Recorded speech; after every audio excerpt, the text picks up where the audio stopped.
Halos mabura ang ilang komunidad sa Japan nang tamaan ng napakalakas na lindol at tsunami noong 2011. Pero sa isang bayan, kaisa-isang bahay lang ang naiwang nakatayo at gawa ito ng mga astig na Pinoy. Nang tamaan ng tsunami ang Iwaki sa Fukushima noong 2011, ang bahay na ito lang ang naiwan. Naging malaking balita ito sa buong Japan.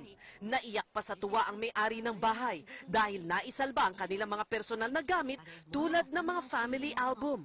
Ang hindi alam ng marami, ang iba't ibang bahagi ng bahay ay gawa pala sa Pilipinas. Dito sa Cavite Economic Zone, binubuo ng 5 kumpanyang Hapon ang mga parte ng bahay, mula sa cabinet, kusina, hanggang paliguan.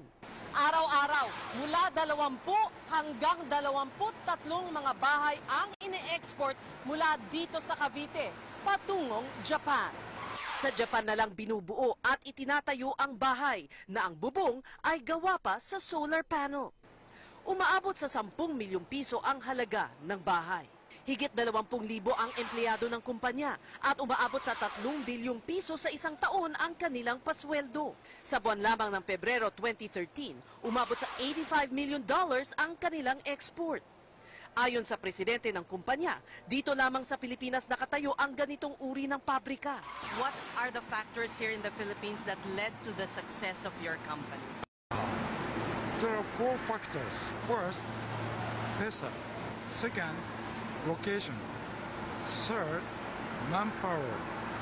Fourth, language. The Filipino workers are really the attraction. They remain to be our competitive edge. Malaki naman ang pakinabang ng komunidad sa kumpanya. For every 1 worker, times 7. Kasi mayroong mga indirect employment na na-generate dyan sa community.